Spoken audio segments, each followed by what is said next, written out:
The First Amendment's primary concern, and therefore the court's concern, always has been the preservation of free and uninhibited dissemination of information and ideas.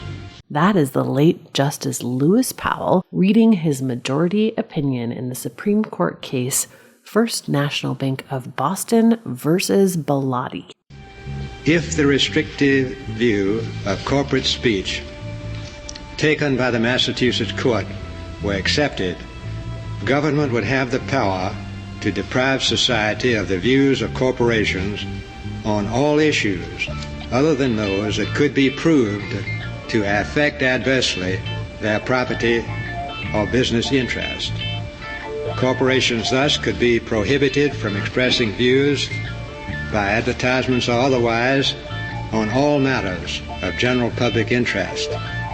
We view the Massachusetts court's decision as seriously restricting public access to major sources of ideas and educational information. It was April 1978. The U.S. had just weathered the OPEC oil embargo, but was about to be plunged into another energy crisis, spurred by revolution in Iran. President Jimmy Carter was in the White House, pushing energy efficiency programs and installing solar panels. Exxon was ramping up research on renewable energy, lithium batteries, and this new thing called the greenhouse effect.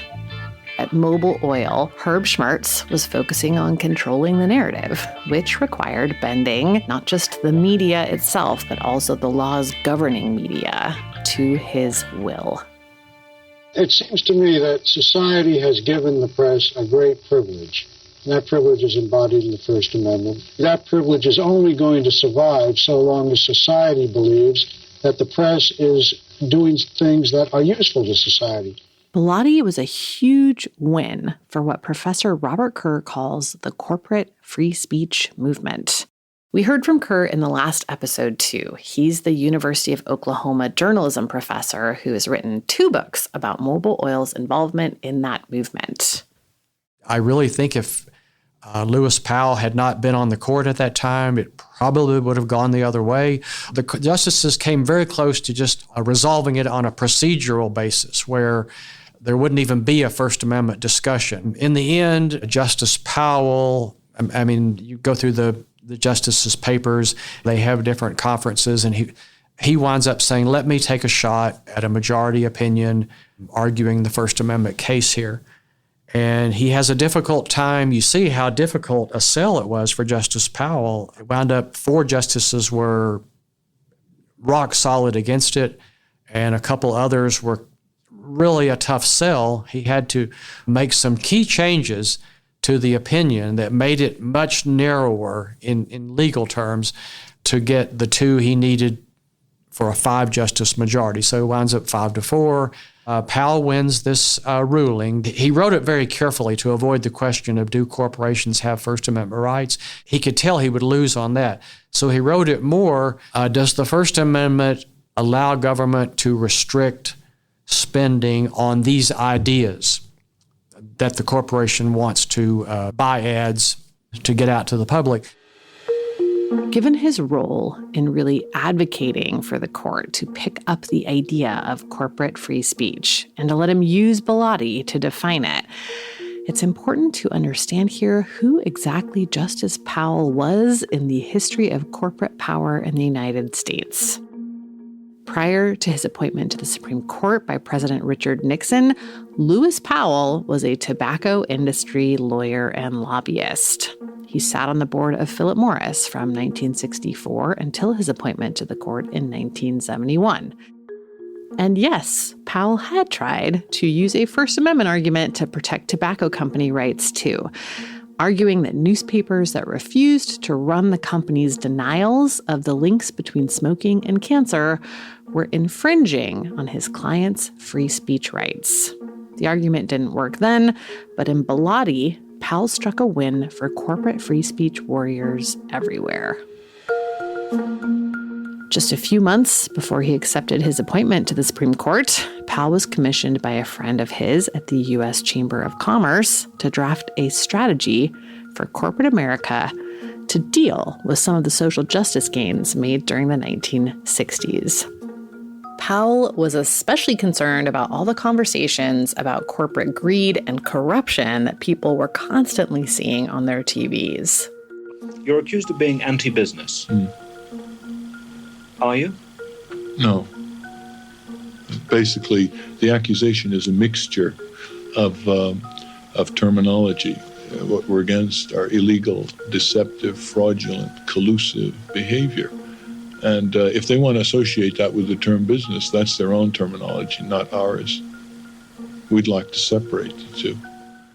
That's right, Ralph Nader. In the mid-1960s, Nader had taken on GM, arguing that its cars were unnecessarily unsafe. His work eventually led to seatbelt laws across the country, and he galvanized the American consumer movement while he was at it, taking aim not only at car companies, but also big oil, big ag, any industry that had gotten so big it seemed like the government was working for them rather than the people. To Powell, this smelled like socialism, and he was not here for it. In his blueprint for the Chamber of Commerce, which came to be known as the Powell Memo, Powell laid the foundation for what would go on to become the corporate right wing in America. He took aim at so-called liberal university campuses for indoctrinating young people against capitalism. He suggested the creation of powerful conservative think tanks that could help push back against the Naders of the world, sparking organizations like the Heritage Foundation.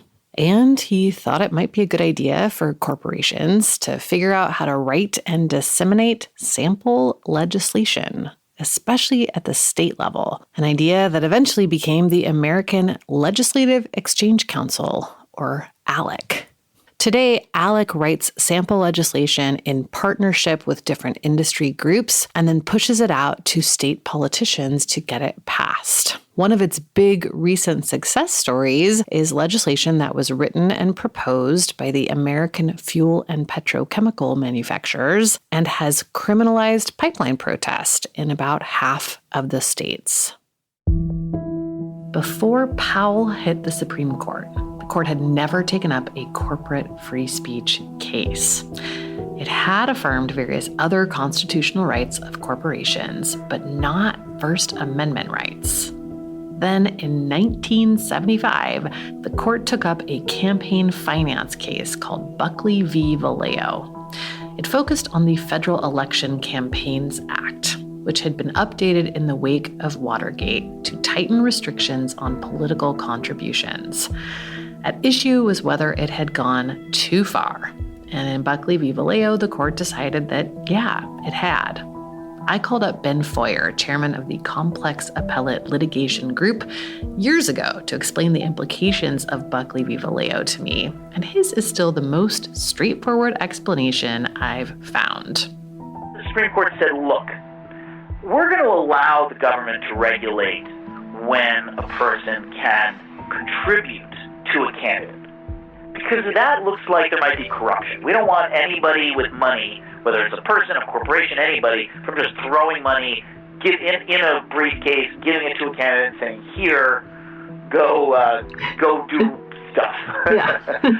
Because it gets really close to a bribe, right? We don't want that. But the other idea, the idea that the government can limit whether somebody spends money that they have for a candidate, that's much trickier. So the court decided to keep the limits on individual contributions to campaigns, but to remove regulations on campaign expenditures. The law had limited both, because even if you limit the amount any one person can give, you can't really do anything about the fact that some people are friends with a lot of billionaires and some people are not. The idea was to enforce some sort of equality between campaigns so that a candidate that had, for example, lots of corporate backers wouldn't be able to drown out a candidate that only had grassroots support. If you've seen exactly that happening over the past couple of decades, this case is why. In its ruling on Buckley, the Supreme Court removed spending limits. It said that while limits on contributions were needed to tamp down on corruption, or at least the appearance of it, a law regulating how much a campaign spent on messaging felt like a direct infringement on free speech rights. It was the first time the court had equated spending money with free speech. Because that isn't giving money in a briefcase to a candidate. That's, hey, I've got some money and I want to use it to spread my ideas. That's what free speech is all about. If there's any area of speech where we want people to be able to speak freely without government regulation, it's got to be political speech, because that's where people are sharing ideas about how the country should be run. Still, the Buckley v. Vallejo ruling kept regulations in place that prevented corporations from spending directly from their corporate coffers to support a candidate. They were allowed only to spend through contributions to a political action committee, a PAC, or through a separate fund created solely for political contributions. At the time, the idea was to limit not only companies, but also unions from overwhelmingly tipping elections. Both had big cash reserves in their treasuries, and this kept them from using the infinite money cheat when pursuing their political goals. Buckley was focused on federal election law, so it only limited spending on national political candidates. 2 years later, Powell spearheaded the opinion on Bilotti, which got into political issue advertising and state-level restrictions on political spending. At the federal level, citizens don't vote on particular policies. The people we've elected to handle those things do. But at the state level, voters have more say about both regulation and how the state spends its budget. Powell's majority opinion in Bilotti declared it unconstitutional for a state to limit corporate campaigning on a particular political issue or on a state referendum. They still couldn't spend directly from their corporate bank accounts or directly fund a particular candidate, but whatever money they could raise in a PAC or coalition, they could spend as much as they wanted on trying to pass or block a particular policy. If Buckley cracked the door open for corporate free speech, Bilotti kicked it down. Here's Robert Kerr again on Bilotti's impact. It does open up the public square to the corporate voice more directly than ever before. Today, we're going to dig into what exactly the Bilotti decision set in motion. We're going to look at Mobil's continued work on corporate free speech through the 80s and 90s, and how all of it connects back up to the arguments that oil companies are making about climate change in court today. I'm Amy Westervelt, and this is Herb, a drilled mini-series. Stay with us.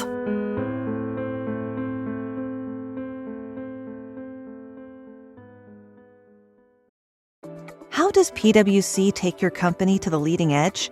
They bring the sharpest minds in tech to your team, so you can bring the ideas that will transform your business. They're passionate about your industry, so you can walk into any room with every advantage. And they're with you every step of the way, so you can know you're headed in the right direction. PwC builds for what's next, so you can get there now. Get started at pwc.com/us/leading edge. The Abercrombie Kids Summer Sale is in full swing, with up to 50% off select styles for the season. Summer plans, vacation, and camp days are all covered, with new dresses, shorts, tees, and swim. Abercrombie Kids has the summer staples they need and the looks that they want to wear. Shop in-store, online, or in the app. Offer applies to select styles as indicated. Discount applied at checkout online. Hey, it's Paris. You know I love sparkly things, right? Like stars. Duh. And thanks to Hilton and AutoCamp, I just slept under them. Picture me, serving looks by the fire outside my luxurious Airstream, making s'mores with the kids, while a national park is our backdrop. The great outdoors meets Hilton hospitality. That's hot. Explore all the new ways to stay at Hilton.com. Hilton for the stay. In the wake of Bilotti, over at Mobil Oil, Herb Schmertz and Raleigh Warner continued to expand their issue advertising program and to advocate for the protection of corporate free speech.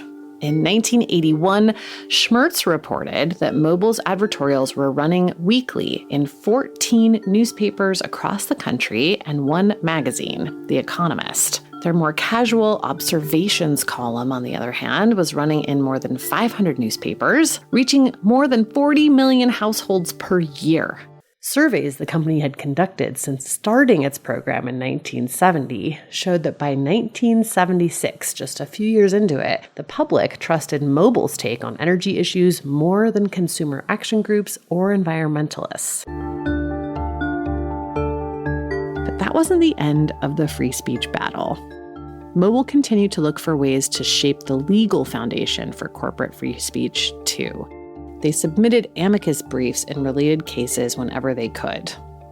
Mobil had not filed a brief in Bilotti, opting instead to enthusiastically cheer the case and the ultimate ruling and take a little credit for its own role in being the vanguard of the corporate free speech movement that got that case going.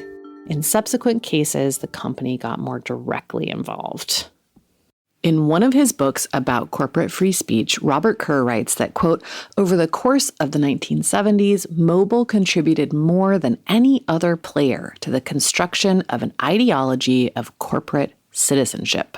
Corporate lawyers, because there are so many of them and they have limitless funding, really, they will keep coming back with any we talk about like a precedent is like a door being opened by even just a crack, then anyone who has the resources can keep coming back and pushing on the door, trying to push it open a little bit farther in more creative ways.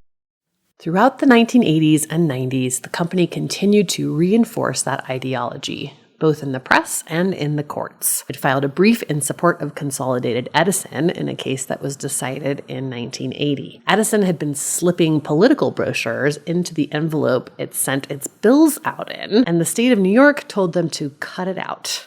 Mobil argued that the ban constituted a, quote, full frontal assault on the core of the First Amendment. The Edison Electric Institute and the Chamber of Commerce, among various other business groups, echoed that argument in their briefs, and the Supreme Court sided with them and the utility. In September 1980, the company used its weekly New York Times slot to thank the paper for giving it a platform, which Mobil described as, quote, a great contribution to the free market of ideas. Mobil even considered buying its own paper on the heels of the Bilotti decision, looking into purchasing both the Denver Post and the Oakland Tribune. Despite the various cases that followed in Bilotti's footsteps, overturning state bans on different types of corporate campaigning, the court showed little interest in expanding corporate speech any further.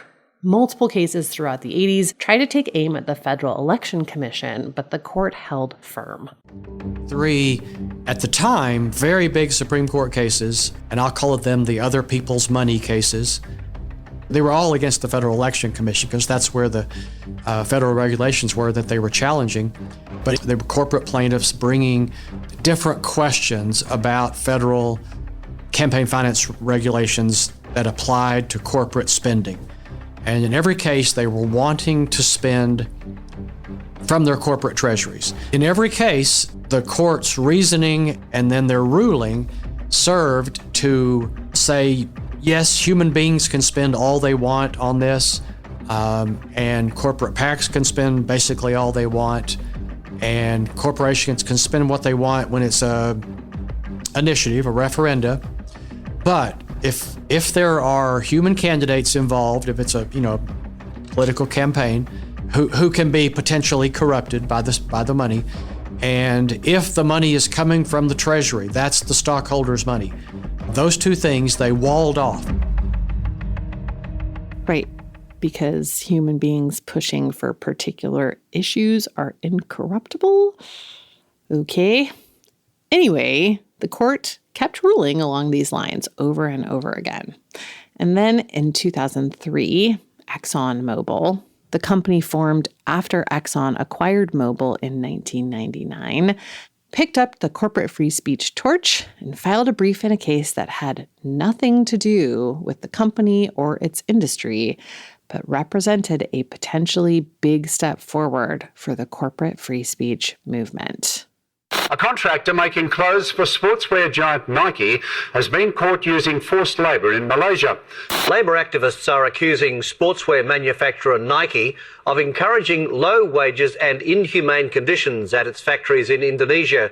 The Nike Code of Conduct stated they maintain the highest standards of worker safety and health and compensation, and use that really as to market their products. And so I felt very upset when I realized that a lot of the representations they were making might not be true, and that a lot of people in California were buying their products under false assumptions, with misrepresentations. And so I called an attorney and said, I want to do something about this. What can we do? And that's how it got started. The Supreme Court heard arguments in what some say could be one of the most important free speech cases in years. At issue is the extent to which the speech of corporations is protected by the First Amendment to the Constitution. If, like me, you were a college kid in the 90s, you might remember the Nike sweatshop controversy. Several news reports accused Nike of using sweatshop labor. Loads of journalists went undercover in factories and showed the world the human cost of their expensive sportswear. In response, Nike pointed to its commitment to transparency, sharing factory locations with independent third parties for audits, and its code of conduct, which prohibited the sorts of things that were showing up in these news reports. Mark Caskey, a California activist, called bullshit and sued the company under his state's false advertising laws. The Caskey versus Nike case and ExxonMobil's brief in it are another link in the chain between Mobil's work on corporate personhood in the 70s and what oil companies are arguing about climate change today. Nike argued that its statements about its labor practices were not commercial speech subject to fraud laws, but rather speech on issues of public importance, something the courts often call petitioning speech. It's also called political speech, and it's covered by the First Amendment. Here is Nike's lawyer in that case, Lawrence Tribe, explaining to the Supreme Court justices that Nike was not intentionally misleading the public. It was just defending itself. In the mid-1990s, there was, of course, an intense debate on the pros and cons of globalization and of the impact of companies like Nike on workers in the third world. Now, the critics, many from pro-labor groups, denounced Nike as the chief exemplar of the evils of globalization, arguing that Nike was simply shifting production to places where it could exploit the workforce and act in ways that were illegal and immoral. And the critics took much of their documentation from the media. Of course, Nike disagreed, using the same media venues as the critics had used to document what it thought were the connections between its presence and activities in countries like South Korea and Vietnam and the development of technological expertise in those countries, as well as the expansion of job opportunities. Tribe also argued that what Caskey was asking of Nike, that it should just take the L, was too big of an ask. The relief that is available and was requested by Mr. Caskey includes, and I don't think we should forget the importance of this, an adjudication that the defendant is guilty of an unlawful business practice.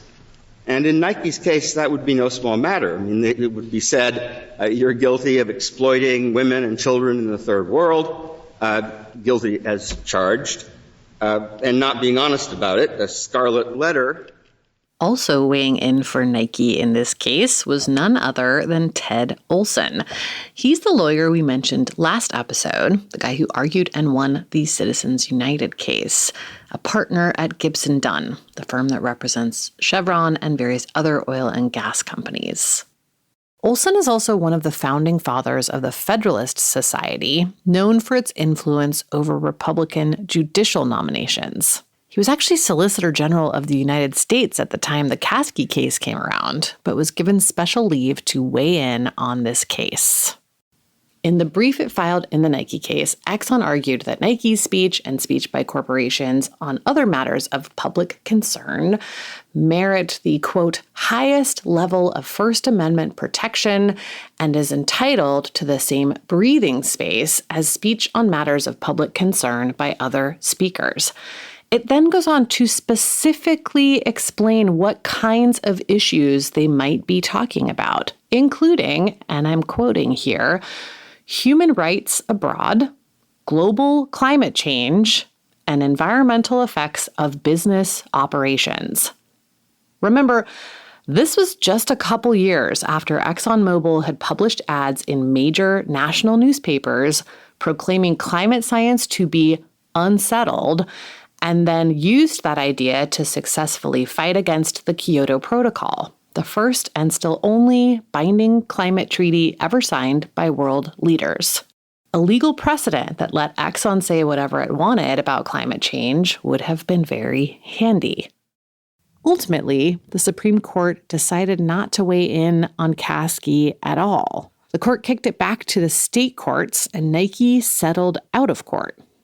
But the arguments, not just from Nike, but from Exxon and its fellow travelers like the National Association of Manufacturers and the Pacific Legal Foundation, and of course Olson, would come back again.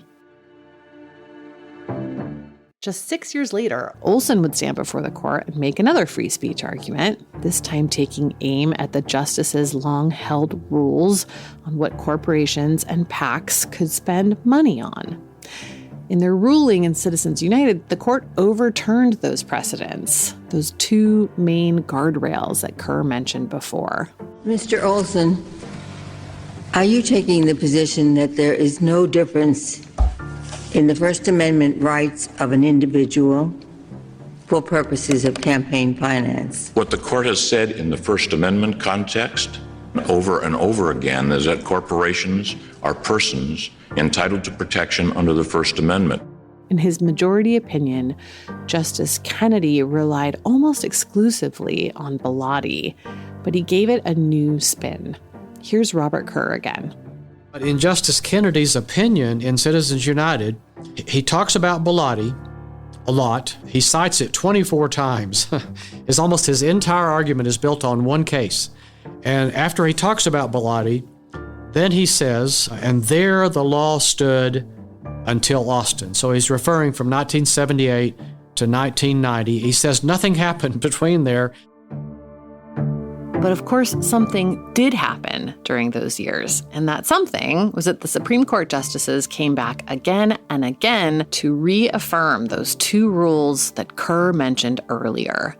Companies could not spend money to elect a particular person to office, and they couldn't spend money from their corporate coffers for anything political, period.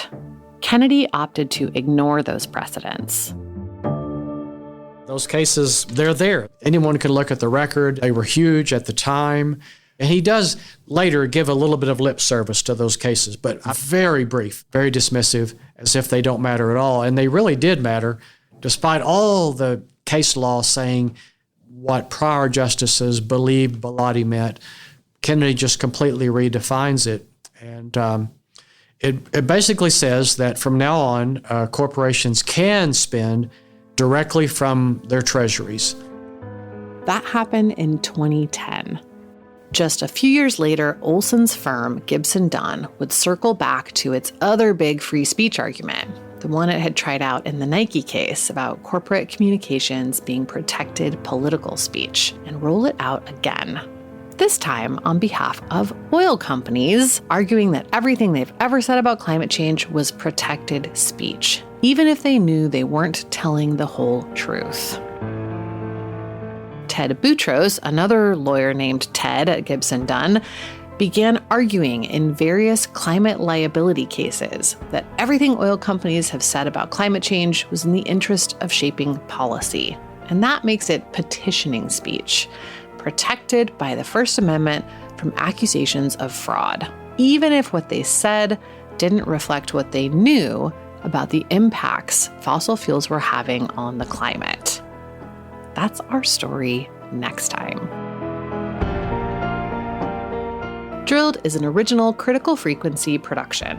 This season is produced and sound designed by Martin Zaltz-Ostwick. Our sound engineer is Peter Duff. Additional reporting by Julia Manapella. Fact-checking by Wudan Yan. Our First Amendment attorney is James Wheaton. Marketing is handled by Maggie Taylor. Our artwork is by Matt Fleming. The show is written and reported by me, Amy Westervelt. Primary documents and additional information related to this series are available on our website at drilled.media. You can also sign up for our weekly newsletter there. If you'd like to support our work, you can upgrade to a paid subscription to the newsletter or subscribe on Patreon or Apple for early and ad-free episodes plus bonus content. There are lots of ways to support us for free, too. You can share the show, you can leave us a rating or a review. That really helps us find new listeners. Linking to the show on social media is great, too. Thanks for listening and supporting us, and we'll see you next time.